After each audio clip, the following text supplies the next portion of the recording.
Bonsoir, je suis donc Ingrid Beckard et je suis ici parce que j'ai un parcours de vie un petit peu particulier.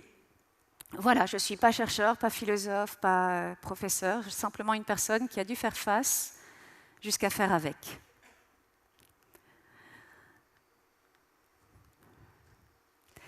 Souvenir. 1984. J'ai 12 ans et une méchante angine. Sous les conseils d'un généraliste, maman m'a emmenée chez le cardiologue. À la maison, mon puzzle m'attend, il est à moitié fait. Maman m'a promis que je pourrais le finir tout à l'heure.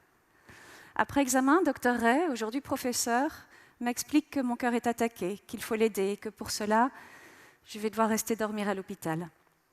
Je ne finirai pas mon puzzle ce soir à la maison.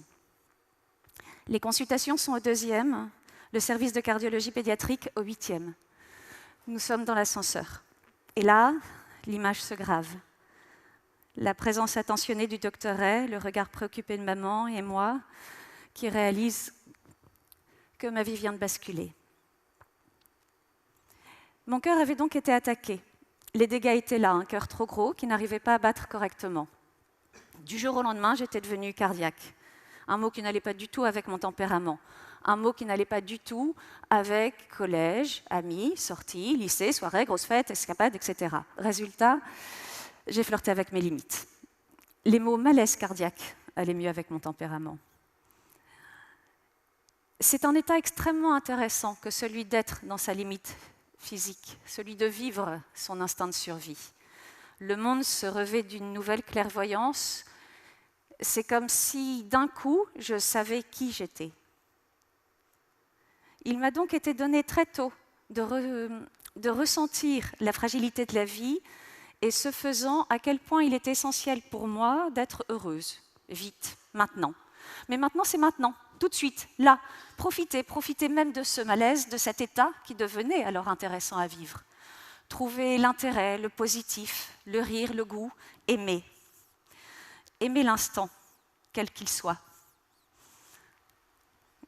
Bon, c'est pas grave. Il y avait un truc normalement. Bref, aimer l'instant, quel qu'il soit, pour cumuler et cultiver une joie intérieure. Souvenir. 1991. J'ai 19 ans et un cœur devenu énorme en 2 mois de temps. Mardi soir, les soins intensifs, les alarmes sonnent beaucoup. La femme du box à côté était toute souriante le matin, elle est tombée dans le coma et on s'apprête à la transférer. Lever le bras demande un effort que mon cœur ne peut plus fournir, c'est la fin. Je suis à bout, je le sais, je le sens. Dans mon box, des médecins se tassent autour de mon cardiologue adoré qui m'annonce qu'il va falloir changer de moteur. Je ne comprends pas. Quand ? On ne peut pas savoir, Ingrid. Dès qu'il y aura un cœur pour toi, cette nuit peut-être. Alors je comprends. Je réalise que ma vie est en train de basculer. 11 jours après, j'étais greffée. Je sors de cette greffe totalement paumée, à tout niveau. Submergée par la reconnaissance, je me sens redevable. Comment remercier pareil cadeau ? Comment remercier un inconnu qui n'est plus ? Et les médecins, et ma famille, et mon cardiologue, et mon frère, ma sœur, mes amis, je dois tellement à tellement. Ma vie doit être un merci, je dois faire honneur, respecter la discipline du bon greffé. Donc plus question de pousser les limites pour le coup, et être heureuse d'être en vie. Être quelqu'un de bien, à la hauteur, toujours souriante. À force, le goût est parti, il a laissé place à l'angoisse. J'étais digne au lieu d'être moi. À force de vouloir être, à force de devoir être, je ne pouvais plus être. La chute a été aussi brutale et douloureuse que bénéfique, c'était au printemps 2011. Perdre le goût de la vie m'a aidée à mieux le retrouver. En fait, ça a été le point de départ d'un long cheminement au cours duquel j'ai pu comprendre ce que c'est que d'être soi et à quel point nous sommes essentiels à nous-mêmes. Cette compréhension est passée par une sorte de dépollution. En cherchant les pourquoi, on se débarrasse de ce qui nous embarrasse. et le superflu part, et tout est plus facile, simplifié. De fait, le goût est revenu, et avec le goût, l'envie. Cultiver sa propre authenticité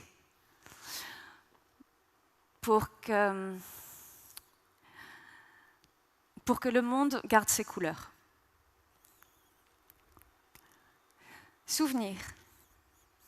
2001. J'ai 29 ans, un boulot très sympa et depuis peu un mari, mon meilleur ami, devenu mon amoureux, que je connais depuis l'âge de 16 ans. Lundi matin, fin de matinée, c'est une heure creuse au bureau. Très bon moment pour appeler mon médecin et lui annoncer la super nouvelle, je suis prête à être maman. Et là, le choc. Elle, d'ordinaire si sympa et encourageante, me lit sur un ton fâché tous les arguments contre cette aventure.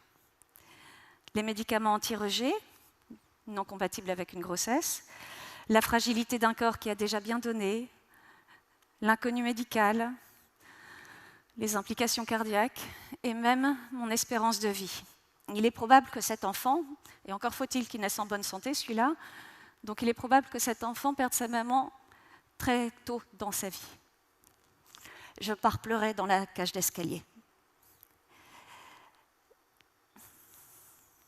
Il avait toujours été évident en moi que j'allais avoir des enfants. C'était écrit et ça ne souffrait aucune question, aussi médicale soit-elle. Les arguments contre une grossesse me heurtaient sans m'atteindre. Je voyais même dans certaines une nouvelle façon de dire merci. Quant à mon mari, il suivait, être greffé, ce n'est pas une maladie, et d'ailleurs je vais très bien. Et il a raison. Résultat, accompagné de nouvelles équipes, on s'est plongé dans l'aventure. Et on a réussi. Ça a marché, ça a été une belle réussite, avec des aléas bien sûr, surtout tellement de bonheur. Et puis ça n'a pas marché qu'une fois, ça a marché 3 fois. Nous avons 3 filles magnifiques et en pleine santé. Non, c'est bon. Merci.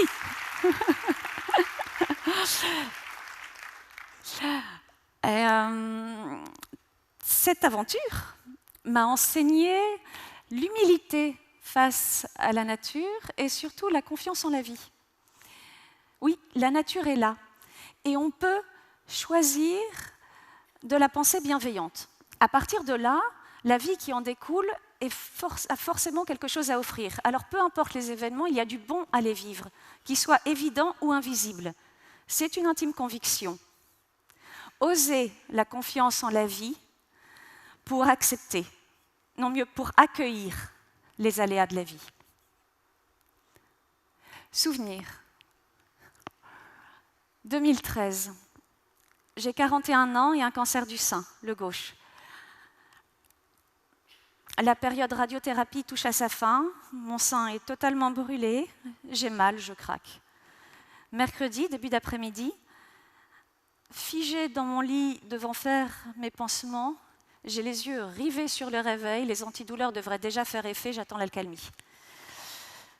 Et l'accalmie ne vient pas.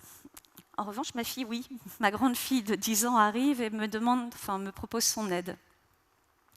Je veux dire non, réflexe. Je la regarde, elle est désemparée. Et là, d'un coup, je dis oui. Oui, j'ai mal. Oui, j'ai besoin de toi. Oui, j'accepte ton aide.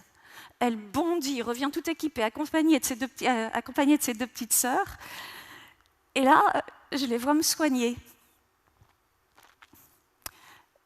Toutes les 3, chacune à sa manière. La douleur laisse place à l'émotion.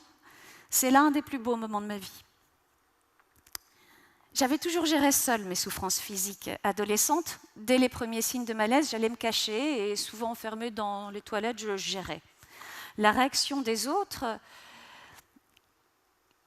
m'avait confortée dans cette attitude, parce que c'était souvent maladroit, parfois même blessant.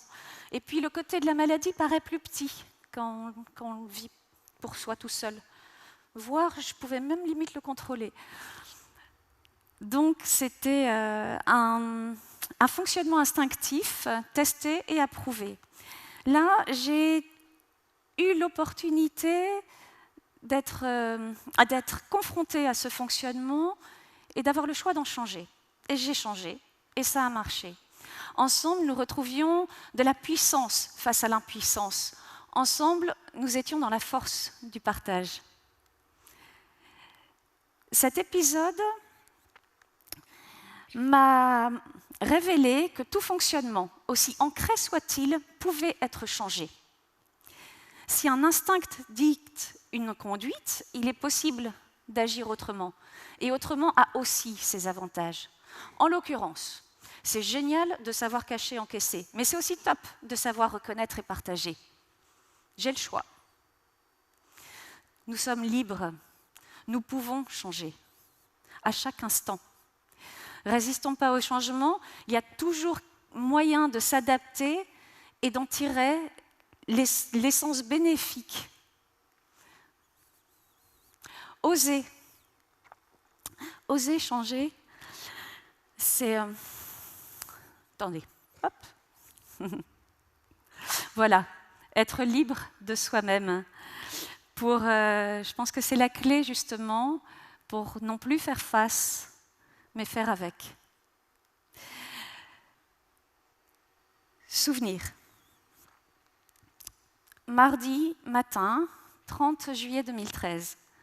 Depuis 2 mois, mon mari a une maîtresse. Cela m'est insupportable.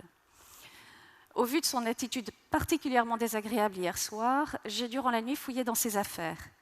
Il s'est réveillé, il s'est emporté.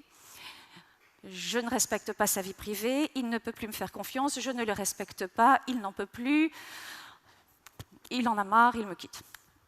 8h30, il emmène les enfants au centre aéré, il ne revient pas. Et là, je réalise dans cet appartement vide et silencieux qu'il m'a quitté. Paumé, encore une fois, perdu. Mon mari m'a quitté sans considération ni morale. Physiquement affaiblie, j'avais passé le mois de juin à l'hôpital dans un sale état. Psychologiquement déboussolée, je me sentais moins que rien. Je devais me relever, mes filles aussi vivaient cet abandon. Alors je me suis réfugiée dans des valeurs, 3 valeurs. La confiance, l'authenticité et la bienveillance. Avec elles, les priorités sont devenues claires, les décisions faciles. Elles ont été les fondements de fondations de notre nouveau foyer. Aujourd'hui, très sympa à vivre chez nous. Et de fait, on a très bien vécu la récidive de mon cancer. Là, l'actu, c'est le cœur et les poumons, mais c'est bon, on garde le cap. Et, ce très douloureux épisode de ma vie a ancré donc en moi le sens des valeurs, le pouvoir et le bienfait de ces qualités qui élèvent l'âme. Elles peuvent demander rigueur et discipline, elles offrent toujours une direction, une aide, un réconfort. En tout cas, c'est à nous de les choisir et de les laisser nous guider. Chez nous, on a décrété année 2015, année de la générosité. Ça rime pas, on s'en fout. Et résultat, bref, c'est à nous de les choisir. Et choisir ses valeurs, viser le bon pour s'en entourer et donner du sens. Voilà, quelques tranches de vie qui ont été autant de graines de changement. Je les ai reçues, j'ai fait le choix de participer à la pousse. Ma chance inouïe est d'être accompagnée par une famille extraordinaire, des médecins géniaux et des amis au top. Alors un tout petit merci ne représente absolument pas tout ce que j'éprouve. Donc je voudrais l'entourer d'un énorme, mais voilà, tout mon amour pour leur dire merci, je vous aime fort et je vous dois beaucoup. Et pour conclure,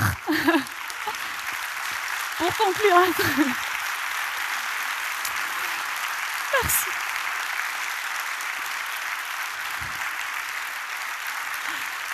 Merci, mais j'ai pas fini. Pour conclure. Et alors, c'est très intime aussi, parce qu'il y a mon donneur qui dit à moi, et moi. Oui, bien sûr, je pense à toi. Donc voilà. Et pour conclure, je voudrais vous dire qu'à mon sens, le vrai pouvoir est intérieur.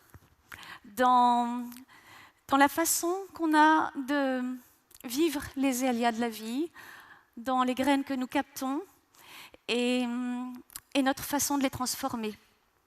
À nous d'aller là où nous voulons que notre monde aille. Perso, j'ai choisi la paix. Et vous? Merci. Merci. Je reviens.